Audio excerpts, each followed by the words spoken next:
Chapter 6 of the Count of Monte Cristo by Alexandre Dumas. Chapter 6 The Deputy Procureur du Roi. In one of the aristocratic mansions built by Puget in the Rue du Grand Cours, opposite the Medusa fountain, a second marriage feast was being celebrated, almost at the same hour with the nuptial repast given by Dante. In this case, however, although the occasion of the entertainment was similar, the company was strikingly dissimilar. Instead of a rude mixture of sailors, soldiers, and those belonging to the humblest grade of life, the present assembly was composed of the very flower of Marseille society: magistrates who had resigned their office during the usurper's reign, officers who had deserted from the imperial army and joined forces with Conde, and younger members of families brought up to hate and execrate the man whom 5 years of exile would convert into a martyr, and 15 of restoration elevate to the rank of a god. The guests were still at table, and the heated and energetic conversation that prevailed betrayed the violent and vindictive passions that then agitated each dweller of the South, where, unhappily, for 5 centuries religious strife had long given increased bitterness to the violence of party feeling. The emperor, now king of the petty island of Elba, after having held sovereign sway over 1/2 of the world, counting as his subjects a small population of 5,000 or 6,000 souls, after having been accustomed to hear the Vive Napoleon of 120 millions of human beings uttered in 10 different languages, was looked upon here as a ruined man, separated forever from any fresh connection with France or claim to her throne. The magistrates freely discussed their political views. The military part of the company talked unreservedly of Moscow and Leipzig, while the women commented on the divorce of Josephine. It was not over the downfall of the man, but over the defeat of the Napoleonic idea that they rejoiced, and this they foresaw for themselves the bright and cheering prospect of a revivified political existence. An old man, decorated with the cross of Saint Louis, now rose and proposed the health of King Louis XVIII. It was the Marquis de Saint-Méran. This toast, recalling at once the patient exile of Hartwell and the peace-loving King of France, excited universal enthusiasm. Glasses were elevated in the air à l'anglais, and the ladies, snatching their bouquet from their fair bosoms, strewed the table with their floral treasures. In a word, an almost poetic fervour prevailed. "Ah," said the Marquise de Saint-Méran, a woman with a stern, forbidding eye, though still noble and distinguished in appearance, despite her 50 years. "Ah, these revolutionists, who have driven us from those very positions they afterwards purchased for a mere trifle during the reign of terror, would be compelled to own, were they here, that all true devotion was on our side, since we were content to follow the fortunes of a falling monarch, while they, on the contrary, made their fortune by worshipping the rising sun. Yes, yes, they could not help admitting that the king for whom we sacrificed rank, wealth, and station was truly our Louis the Well-Beloved, while their wretched usurper has been and ever will be to them their evil genius, their Napoleon the Accursed. Am I not right, Villefort?" "I beg your pardon, madame. I really must pray to you to excuse me, but, in truth, I was not attending to the conversation." "Marquise, Marquise," interposed the old nobleman who had proposed the toast, "let the young people alone. Let me tell you, on one's wedding day, there are more agreeable subjects of conversation than dry politics." "Never mind, dearest mother," said a young and lovely girl with a profusion of light brown hair, and eyes that seemed to float in liquid crystal. "'Tis all my fault, for seizing upon Monsieur de Villefort, so as to prevent his listening to what you said. But there, now take him. He is your own for as long as you like. Monsieur Villefort, I beg to remind you my mother speaks to you." "If the Marquise will deign to repeat the words, I but imperfectly caught, I shall be delighted to answer, said Monsieur Villefort. Never mind, Renée, replied the Marquise with a look of tenderness that seemed out of keeping with her harsh, dry features. But however all other feelings may be withered in a woman's nature, there is always one bright, smiling spot in the desert of her heart, and that is the shrine of maternal love. I forgive you. What I was saying, Villefort, was that the Bonapartists had not our sincerity, enthusiasm, or devotion. They had, however, what supplied the place of those fine qualities, replied the young man, and that was fanaticism. Napoleon is the Mohammed of the West, and is worshipped by his commonplace but ambitious followers, not only as a leader and lawgiver, but also as the personification of equality. He, cried the Marquise, Napoleon, the type of equality. For mercy's sake, then what would you call Robespierre? Come, come, do not strip the latter of his just rights to bestow them on the Corsican, who, to my mind, has usurped quite enough. Nay, madame, I would place each of these heroes on his right pedestal, that of Robespierre on his scaffold in the Place Louis XV, that of Napoleon on the column of the Place Vendôme. The only difference consists in the opposite character of the equality advocated by these two men. One is the equality that elevates, the other is the equality that degrades.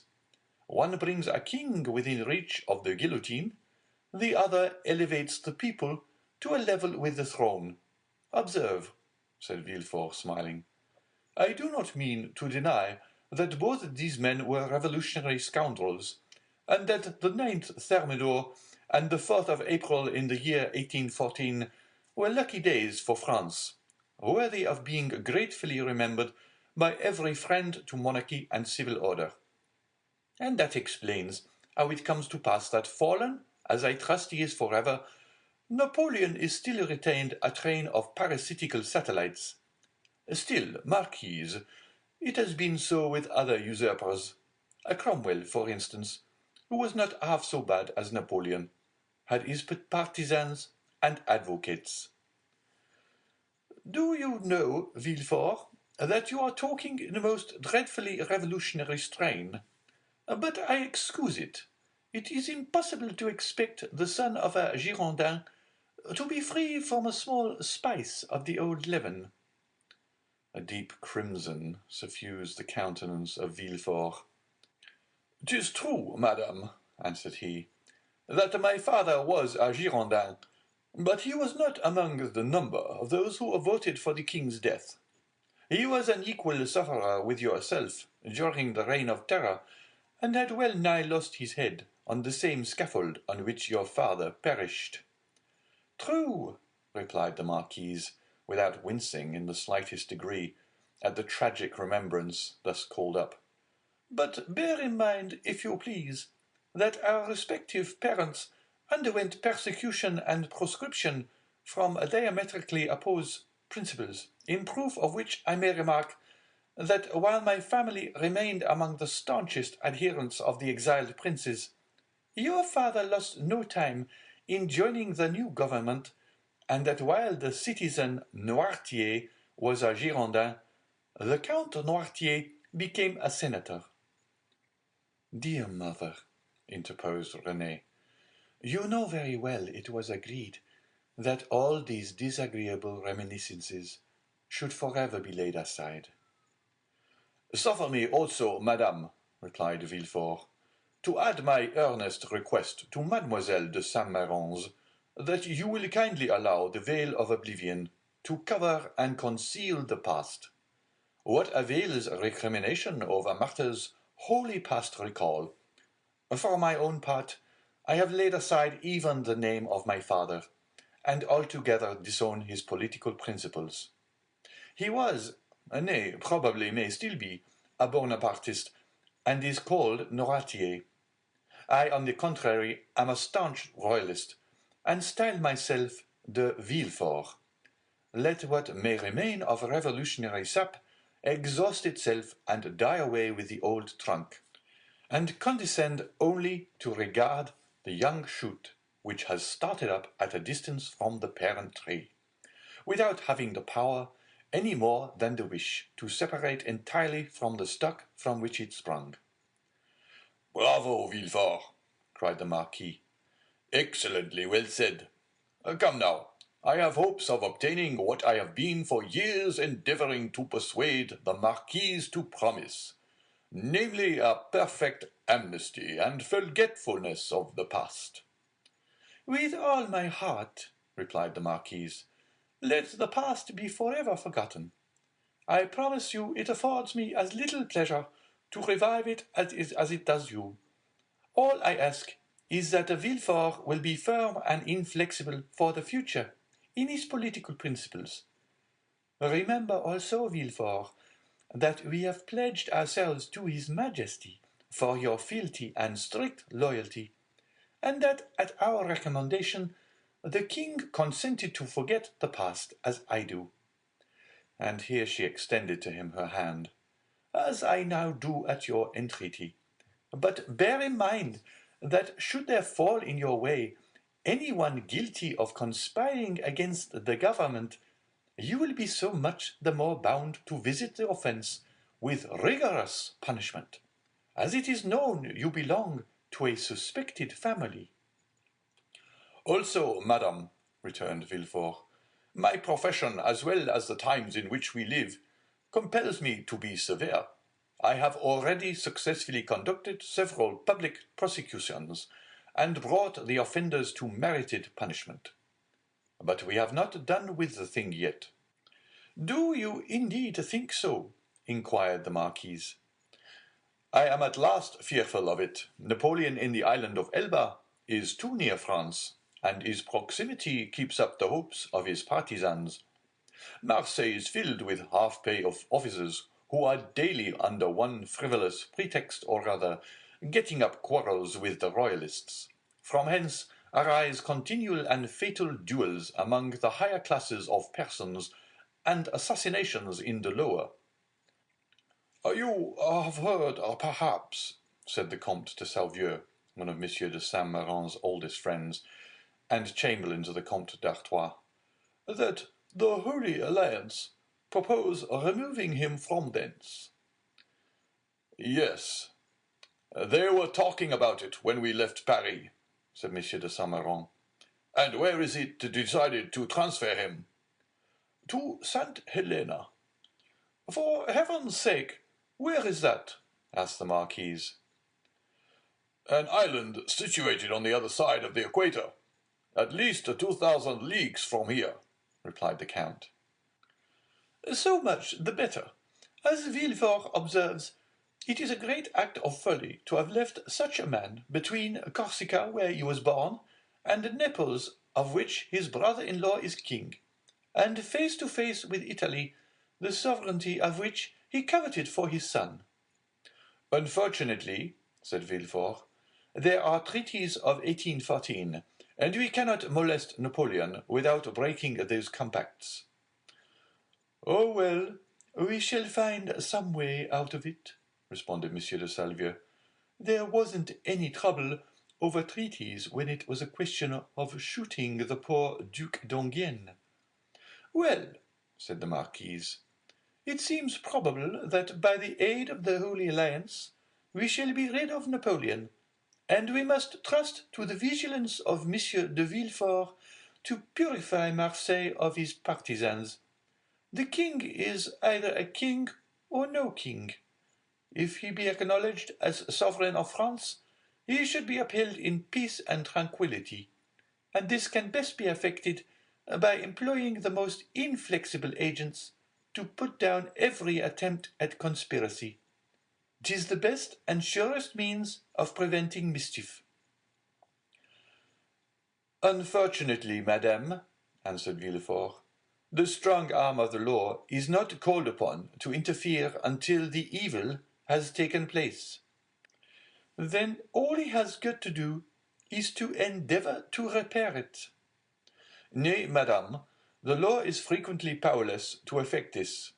All it can do is to avenge the wrong done." Oh, Monsieur de Villefort, cried a beautiful young creature, daughter to the Comte de Salvieux, and the cherished friend of Mademoiselle de Saint-Méran. Do try and get up some famous trial while we are at Marseille. I never was in a law court. I am told it is so very amusing. Amusing, certainly, replied the young man, inasmuch as instead of shedding tears, as at the fictitious tale of woe produced at a theatre, you behold in a law court a case of real and genuine distress, a drama of life. The prisoner, whom you there see pale, agitated, and alarmed, instead of, as is the case when a curtain falls on a tragedy, going home to sup peacefully with his family, and then retiring to rest, that he may recommence his mimic woes on the morrow, is removed from your sight, merely to be reconducted to his prison and delivered up to the executioner. I leave you to judge how far your nerves are calculated to bear you through such a scene. Of this, however, be assured, that should any favourable opportunity present itself, I will not fail to offer you the choice of being present. For shame, Monsieur de Villefort, said Renée, becoming quite pale. Don't you see how you are frightening us? And yet you laugh. What would you have? 'Tis like a duel. I have already recorded sentence of death 5 or 6 times against the movers of political conspiracies, and who can say how many daggers may be ready sharpened and only waiting a favourable opportunity to be buried in my heart? Gracious heavens, Monsieur de Villefort, said Renée, becoming more and more terrified, you surely are not in earnest. Indeed I am, replied the young magistrate with a smile, and in the interesting trial that young lady is anxious to witness, the case would only be still more aggravated. Suppose, for instance, the prisoner, as is more than probable, to have served under Napoleon. Well, can you expect for an instant that one accustomed, at the word of his commander, to rush fearlessly on the very bayonets of his foe, will scruple more to drive a stiletto into the heart of one he knows to be his personal enemy, than to slaughter his fellow creatures merely because bidden to do so by one he is bound to obey? Besides, one requires the excitement of being hateful in the eyes of the accused, in order to lash oneself into a state of sufficient vehemence and power. I would not choose to see the man against whom I pleaded smile, as though in mockery of my words. No, my pride is to see the accused pale, agitated, and as though beaten out of all composure by the fire of my eloquence. Renée uttered a smothered exclamation. Bravo! cried one of the guests. That is what I call talking to some purpose. Just the person we require at a time like the present, said a second. What a splendid business that last case of yours was, my dear Villefort, remarked a third. I mean the trial of the man for murdering his father. Upon my word, you killed him ere the executioner had laid his hand upon him. Oh, as for parricides, and such dreadful people as that, interposed Renée, it matters very little what is done to them. But as regards poor unfortunate creatures, whose only crime consists in having mixed themselves up in political intrigues, why, that is the very worst offence they could possibly commit. For don't you see, Renée, the king is the father of his people, and he who shall plot or contrive aught against the life and safety of the parent of 32 millions of souls is a parricide upon a fearfully great scale. I don't know anything about that, replied Renée. But, Monsieur de Villefort, you have promised me, have you not, always to show mercy to those I plead for? Make yourself quite easy on that point, answered Villefort, with one of his sweetest smiles. You and I will always consult upon our verdicts. My love, said the marquise, attend to your doves, your lapdogs and embroidery, But do not meddle with what you do not understand. Nowadays, the military profession is in abeyance, and the magisterial robe is the badge of honor. There is a wise Latin proverb that is very much in point. Sedant arma togae, said Villefort with a bow. I cannot speak Latin, responded the Marquise. Well, said Renée, I cannot help regretting that you had not chosen some other profession than your own. A physician, for instance. Do you know, I always felt a shudder at the idea of even a destroying angel. Dear, good Renée, whispered Villefort, as he gazed with unutterable tenderness on the lovely speaker. Let us hope, my child, cried the Marquis, that Monsieur de Villefort may prove the moral and political physician of this province. If so, he will have achieved a noble work. And one which will go far to efface the recollection of his father's conduct, added the incorrigible Marquise. Madam, replied Villefort, with a mournful smile, I have already had the honour to observe that my father has at least, I hope so, abjured his past errors, and that he is at the present moment a firm and zealous friend to religion and order. A better royalist, possibly, than his son, for he has to atone for past dereliction, while I have no other impulse than warm, decided preference and conviction. Having made his well-turned speech, Villefort looked carefully around to mark the effect of his oratory, much as he would have done had he been addressing the bench in open court.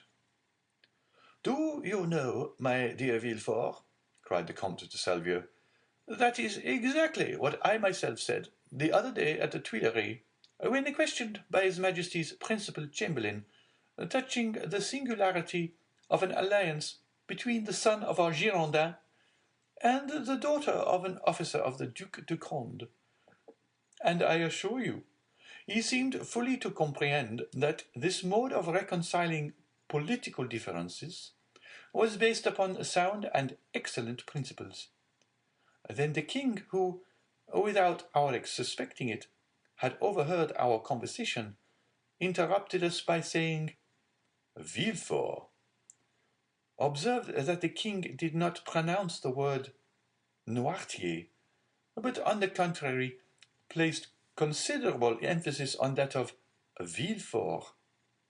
Villefort, said His Majesty, is a young man of great judgment and discretion, who will be sure to make a figure in his profession. I like him much, and it gave me great pleasure to hear that he was about to become the son-in-law of the Marquis and Marquise de Saint-Méran. I should myself have recommended the match, had not the noble Marquis anticipated my wishes by requesting my consent to it.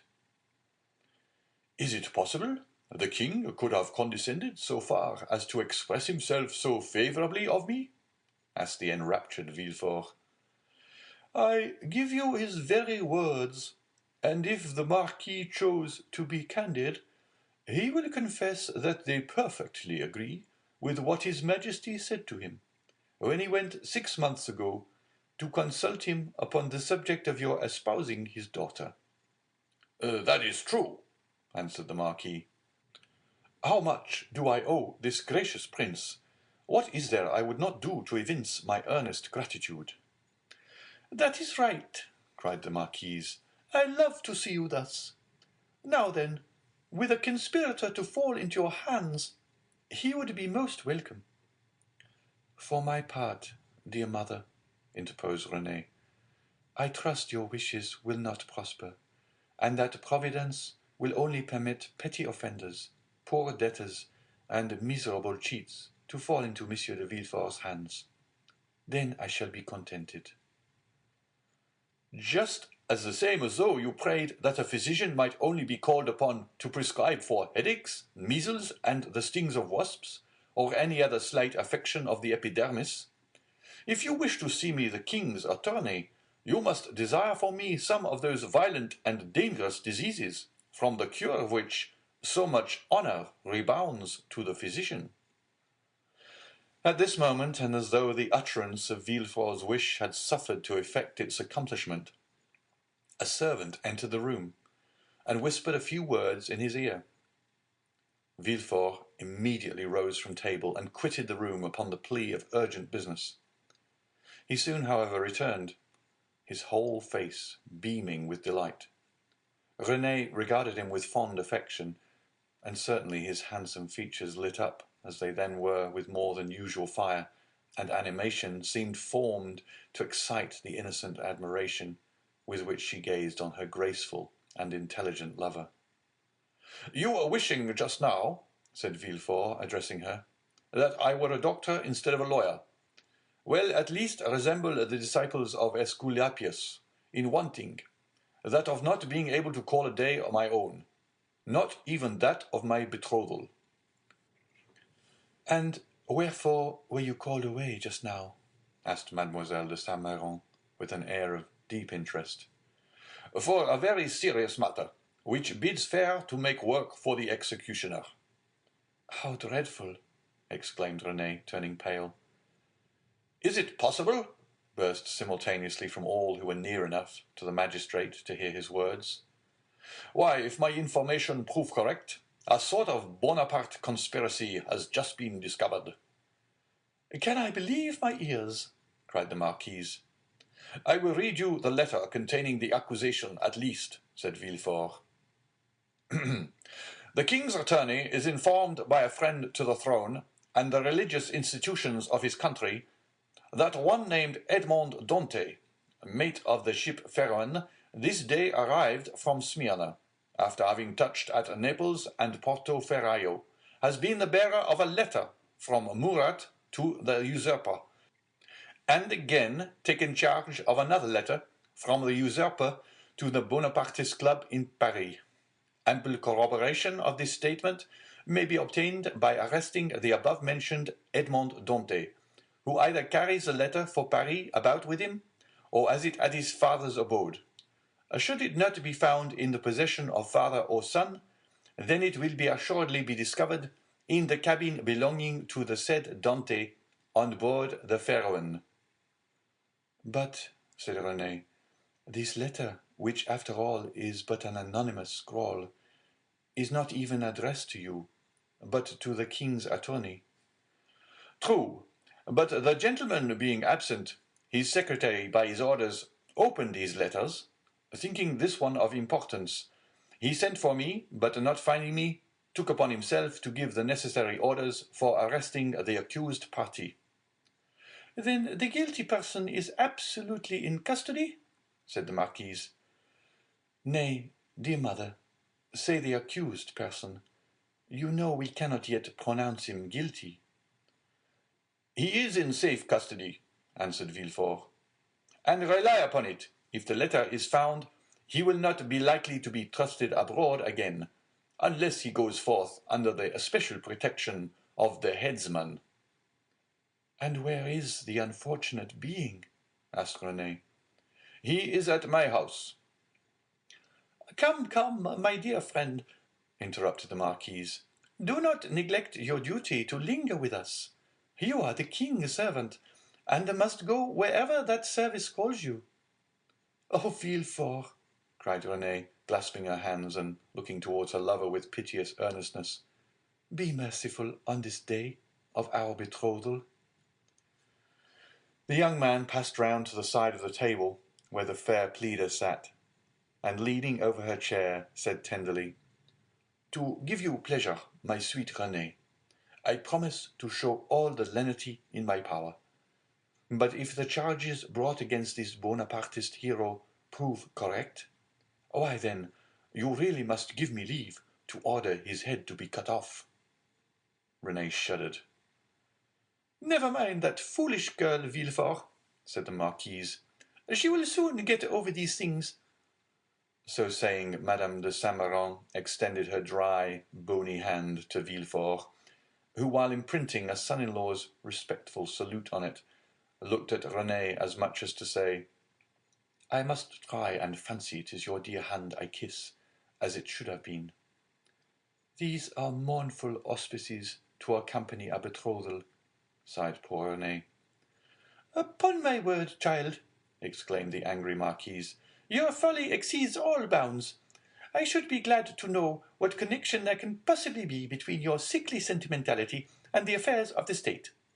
"Oh, mother," murmured Renée. "Nay, madam, I pray you pardon this little traitor.